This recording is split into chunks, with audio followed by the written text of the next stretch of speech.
Assalamualaikum warahmatullahi wabarakatuh.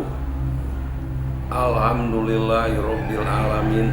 Hamda yuwafi ni'amahu wa yukafi'u majidah. Amma ba'du. Pada kesempatan ini akan membahas tentang pertama peristiwa di bulan Ramadan. Peristiwa di bulan Ramadan sesuatu yang dasar, ada 3 peristiwa. Pertama, bulan Ramadan, bulan diturunkannya Al-Quran sebagaimana di dalam surat Al-Baqarah ayat 185. Syahrul Ramadan alladzi unzila fil Qur'an hudal linnasi wa bayyinati minal huda wal furqan al-ayat. Peristiwa yang kedua adalah kemenangan perang Badar ketika Nabi Muhammad sahabatnya ada 313 orang mengalahkan 1000 orang pada tahun kedua hijrah di Madinah, sebagaimana di dalam surat Al-Baqarah ayat 249, kamin fiatin qalilatin golabat fiatan kasiratan biidnillahi wallahu ma'as-sabirin. Peristiwa yang ketiga, pada bulan Ramadan ada malam Lailatul Qadar. Masalah yang kedua, untuk apa visi kita, tujuan kita melaksanakan puasa di bulan Ramadan?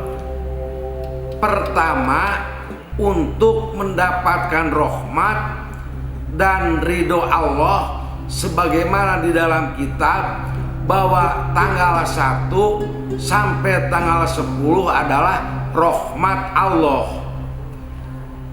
Tujuan yang kedua, kita supaya mendapatkan maghfirah dari Allah, karena tanggal 10 Ramadan sampai tanggal 20 Ramadan adalah penuh maghfirah dari Allah Subhanahu wa taala.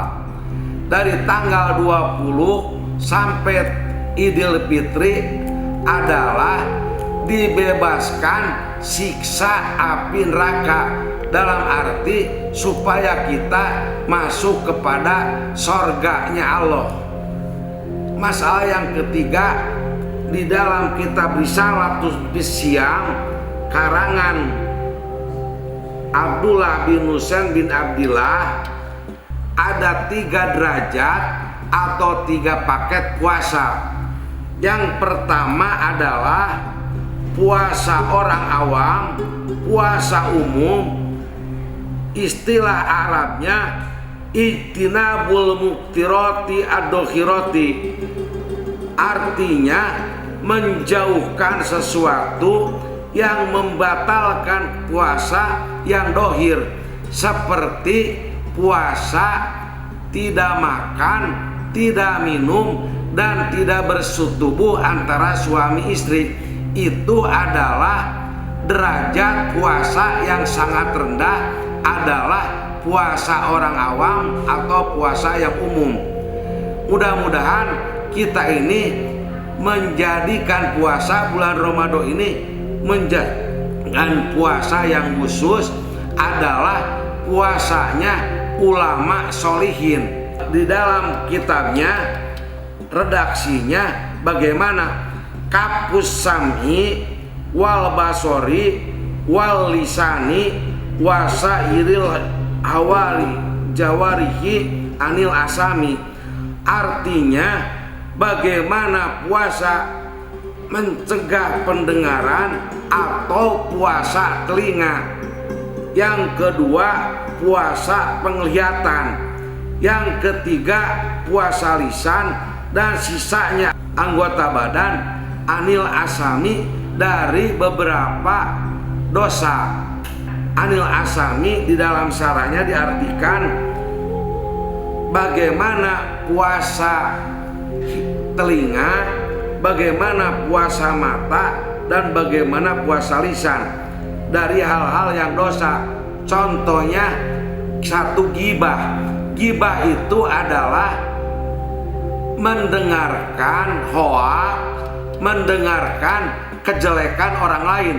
Kalau puasa telinga, ada orang yang hoak, ada orang yang menghujat kepada pemerintah, ada orang yang menceritakan kesalahan orang lain, harus dijawab, ini soimun, saya adalah orang berpuasa. Yang kedua, apabila ada yang dusta, kalau ada yang dusta, sama jawab ini soimun, atau mengadu domba atau sumpah palsu, sama dijawab ini soimun. Yang kedua, puasa mata. Puasa mata, mata kita bagaimana mata melihat ayat-ayat kauliyah, contohnya Al-Quran, atau melihat ayat-ayat kauniyah ciptaan Allah. Yang ketiga, puasa lisan. Lisan kita mulai subuh sampai maghrib tidak boleh asal berbicara, terutama masalah gibah, menjelek-jelekan orang lain. Kalau ada yang menjelek-jelekan orang lain, atau gosip, atau menghina orang lain, atau ada orang yang marah, jawab ini soimun, karena kita lagi puasa. Jadi puasa yang kedua, puasa yang solihin, bukan puasa tidak makan dan minum, tapi telinganya harus berpuasa, matanya harus berpuasa, dan lisannya harus berpuasa, dan seluruh anggota badan, kakinya, tangannya harus berpuasa dari hal-hal yang dosa. Itu namanya puasa ulama solihin. Mudah-mudahan kita bisa berpuasa ulama solihin, jangan puasa awam saja dari tahun yang ke tahun. Yang ketiga, puasanya para nabi. Dalam kitabnya disebutkan saumul qalbi, harus hatinya berpuasa. Hati berpuasa itu ala bidzikrillah tatmainnul qulub. Hatinya selama 12 jam harus berzikir kepada Allah. Yang kedua, wa taharatu sirri, dan harus bersih perasaannya. Perasaannya harus puasa. Jangan takabur, jangan merasa kita paling pinter, merasa kita paling kaya, merasa kita paling berkuasa. Kalau puasa itu harus taharatu sirri, harus bersih perasaannya.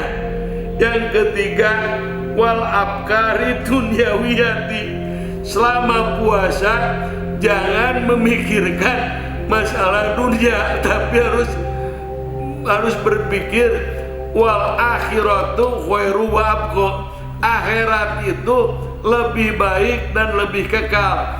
Itu puasanya para nabi. Jadi yang ketiga, yang paling akhir, apa keutamaan bulan Ramadan, harus mengerjakan apa? Sebagaimana hadis Rasulullah, qala Rasulullah sallallahu alaihi wasallam, man shoma Ramadana wa aqamahu imanan wa ihtisaban ghufirallahu ma taqaddama min dzanbi.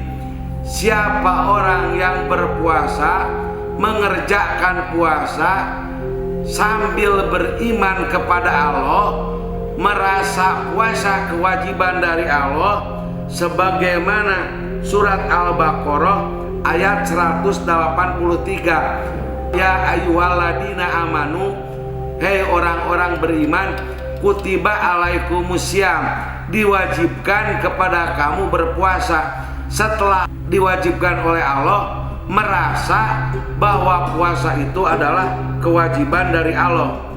Yang kedua, wahtisaban, mengamalkan sesuatu ibadah yang karena Allah.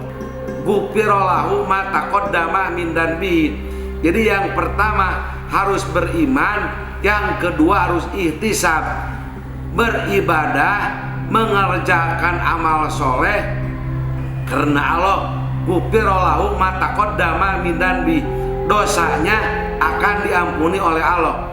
Pesan saya sebagai ketua MUI, amalan di dalam Ramadan ada 9 amaliyah untuk masyarakat Kota Tasikmalaya. Tolong dibacakan ya. 9 amanat Ketua MUI Kota Tasikmalaya untuk masyarakat Kota Tasikmalaya. Yang pertama, sholat berjamaah di masjid di awal waktu dan sholat sunat rawatibnya. Yang kedua, tadarus Al-Quran dan menjelaskan Al-Quran di setiap masjid. Yang ketiga, melaksanakan sholat tarawih dan witirnya. Yang keempat, melaksanakan puasa bulan Ramadan yang biasanya puasa awam atau umum ditingkatkan menjadi puasa khusus, yaitu puasanya para sholihin. Yang kelima, melaksanakan makan sahur dilanjutkan dengan sholat sunat tahajud. Yang keenam, pagi hari melaksanakan sholat duha diteruskan dengan tadarus Al-Quran. Yang ketujuh, melaksanakan i'tikaf di masjid baik siang ataupun malam. Yang kedelapan, perbanyak infak dan sedekah baik yang wajib ataupun yang sunat, serta berilah santunan kepada anak yatim. Yang kesembilan, mempunyai target ingin mendapatkan keutamaan malam Lailatul Qadar. Sekian, mohon maaf atas segala kekurangannya. Wallahul muwaffiq ila aqwamit thoriq. Wassalamualaikum warahmatullahi wabarakatuh.